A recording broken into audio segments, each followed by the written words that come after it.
And welcome back to the Excellent Choice Leadership Series. I'm Patrick Williams, joined, as always, by our friend Johnny J.R. Reed, CEO, founder of Xcellent Choice Global. J.R., let's get into part 3 of our series on Think and Grow Rich. This is the Cliff Notes version. I really like what we're doing here. And again, let's let our listeners and or viewers know that we're not going to read the book to them, but we just want to point out some of the highlights. Absolutely. And so in part 3, we covered thoughts or things and desire in the first segment. Then we went over faith. Those are 2 very important and powerful chapters. Now we're going to kind of go through some of the other chapters a little quicker, and we're going to focus in on some of the important stuff. The whole book is incredibly important. This chapter, Patrick, is on autosuggestion, which is the medium for influencing the subconscious mind, the third step towards riches. In this chapter, we're talking about autosuggestion. And of course, all this means is to make sure that you're doing the desire and the faith exercises.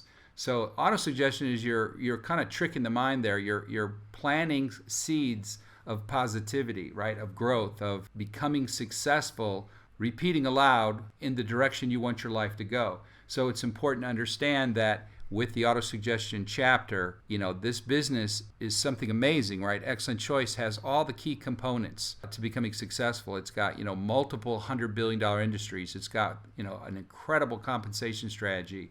It's got, things here as far as educational purposes, everything someone needs to be successful. But no business is going to work until you do. And so we want to make sure you understand that autosuggestion is going to brush up, and there's a lot of great stories in there about, Napoleon Hill's experiences with this topic. Now, moving forward, we have specialized knowledge. Personal experiences or observations, the 4th step towards riches. And JR, let's break down the 2 different kinds of knowledge. Yeah, and I don't want to offend anybody because obviously some people spend a tremendous amount of time in school. And so there's 2 kinds of knowledge. One is general and the other is specialized. Now, general knowledge, Patrick, no matter how great in quantity or variety it may be, it is but little use in the accumulation of wealth, right? Of money.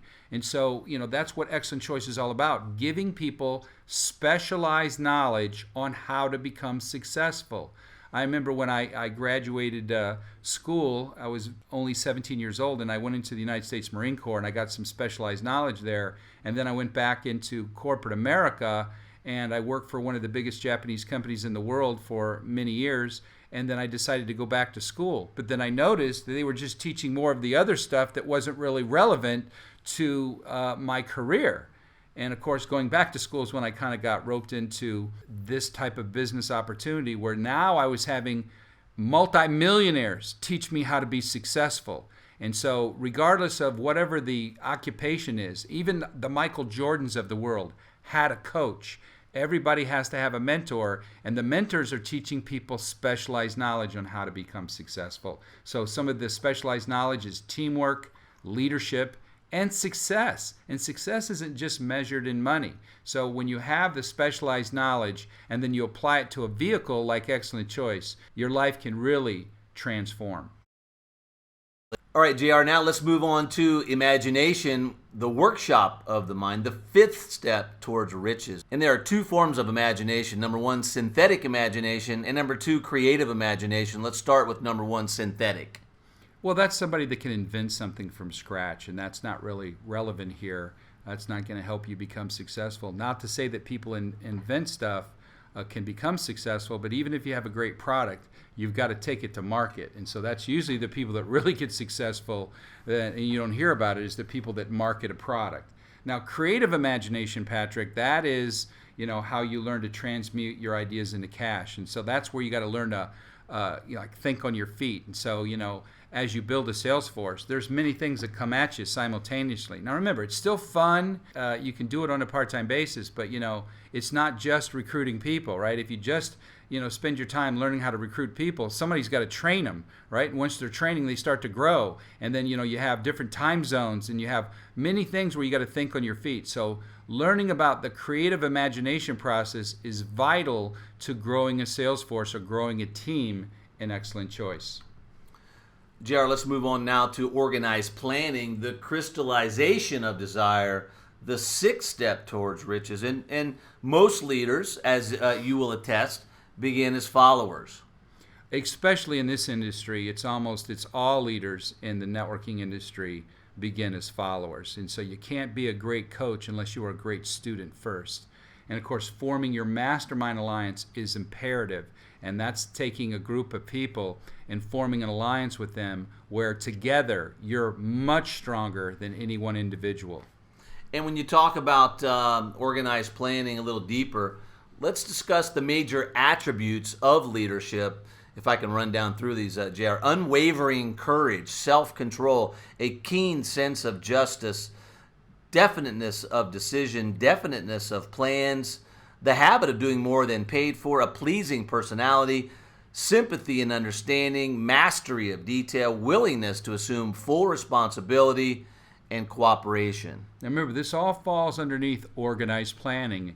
And so these are the attributes of a leader. So when you're putting your plan in motion, that's why it's imperative that you're courageous, because the people are looking at you for direction, right? And you got to have self-control, because not everybody says yes. And you get crackpots all the time. And, there's many times where I've spoken to anywhere from 20 people to several thousand people, and there's always a heckler in the audience. So you've got to be able to control your emotions, right? You don't want to get too excited, but then again, you don't want to be too depressed. The quicker you learn to control your emotions, the faster you and your organization can move forward. And then every one of these has a vital role in your master plan of becoming successful and building a successful team. And of course, you either have money at work or people at work. And of course, in this type of business model, you get the best of both worlds because you get both.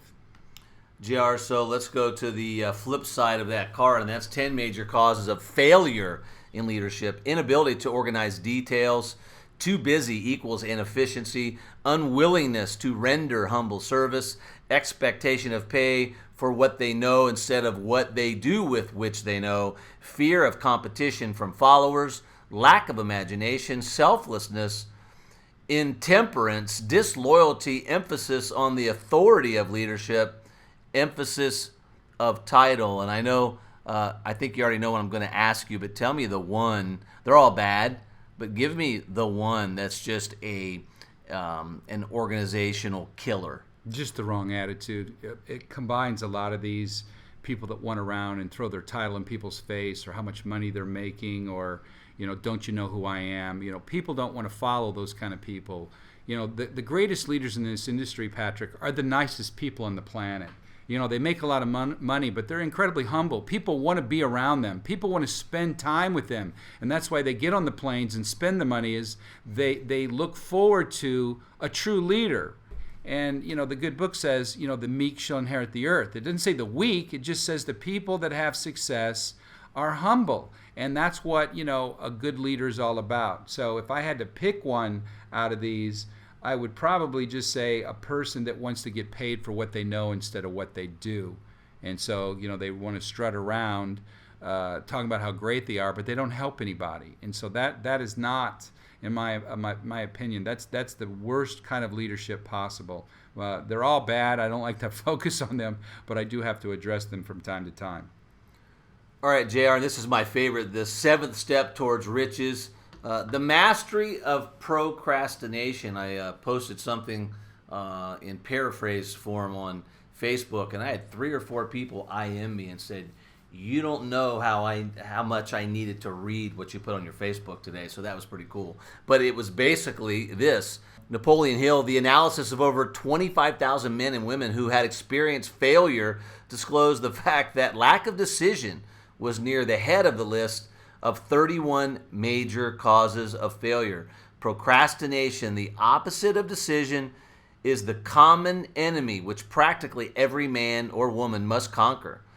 Analysis of several hundred people who had accumulated fortunes well beyond the $1 million make disclose the fact that every one of them had the habit of reaching decisions promptly and of changing these decisions slowly, if and when they were even changed at all. People who fail to accumulate money, without exception, have the habit of reaching decisions, if at all, very slowly, and of changing the decisions quickly and often. This chapter, Patrick, it becomes very crystal clear as you start to build an organization and people bring people to you. You can see the mannerisms of people that have not been successful, and they procrastinate a lot because they're worried about failure. They're not concentrating on success, so they take a long time to try to make a decision because they're overcautious. And then, the first time somebody goes boo, they go running the opposite way. Now remember, Napoleon said he interviewed 25,000 people that failed. He didn't just interview 25,000 people. He's pointing out when the people failed, this was at the head of the 31 major reasons why people are not successful. Now, I also want to point out that he says that he interviewed several hundred people that made the $1 million mark, but that was the $1 million mark 100 years ago. So what was making $1 million like, in 1910, say that's that person today who's probably making 50 to 100 million. And so once again, as you go out there, a lot of people see other people procrastinate and they think, what am I doing wrong? It's not you. You're starting to learn more about people. And the more you learn more about people, the more successful you become, because that's where money comes from, right? Most of the gross national product just floats. They say 2/3 of it just goes around from person to person. So if somebody is in an occupation, gets a check, they take that money and then they spend it on food and gas and insurance and housing. And so that money just keeps floating. So what you want to understand here is with decision, the quicker you can make decisions. Now, you don't make decisions without the right information. Remember, the name of the company is Xcellent Choice. That's why we do a 3-touch process. But after somebody goes through 3 touches, they've tried the product, they've seen the website, and they've had a conversation with one of our leaders. If they're incapable of making a decision on the spot, then you're probably, that's a good clue that either the person is not comfortable in their own skin yet, and they probably need either a little more inspiration or motivation or education, or you need to learn to walk away, right? It's not you, it's the person. So that's what I see a lot of people do. They get frustrated and like, well, why isn't Jimmy signing up? It's not you, it's Jimmy. So you just have to understand that you're not trying to recruit the word personally. Remember, the magic number is 12. So you want to take your time and work with people that are decision makers. And once a person makes a decision that's successful, we'll do anything to accomplish the task. If there's an object in our way, we'll go through it. First, we'll try to go right through it. If that don't work, we'll try to go over it. Then we'll go on the side. We'll try to dig under the ground, but we will find a way to win. And the average person faces the objection or the obstacle and quits immediately. Then they go back to procrastinating. And so this can end up costing people big chunks of their life of not following through. So decision is absolutely imperative as a chapter to understand that it's going to, one of the main reasons why people are not successful is they fail to make decisions. All right, JR, the 8th step towards rich is persistence, the sustained effort necessary to induce faith. Without persistence, you will be defeated even before you start. With persistence, you will win. And that's what this is all about because of the strategy of the compensation plan. You're only building 2 teams. Quitting is the worst thing you can do because that's the only way you can fail. So as long as you're persistent and you do the steps, it's only a matter of time before you find a leader or a leader shows themselves on the left side of your organization and on the right side of your organization. So you want to be persistent. Now remember, persistence is a state of mind, so therefore it can be cultivated. Like all states of mind, persistence is based upon definite causes.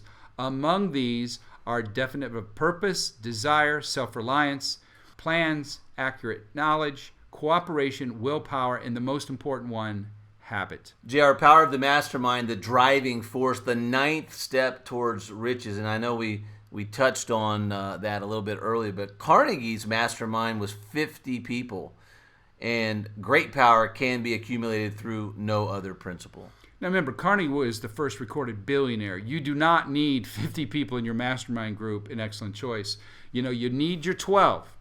That's a great benchmark. Now, you don't try to get 12 people in the first week. That's not the way it works. Right. Being in the mastermind, Patrick, is something that you want to make sure that you're putting the right people, or surrounding yourself, I should say, with the right people.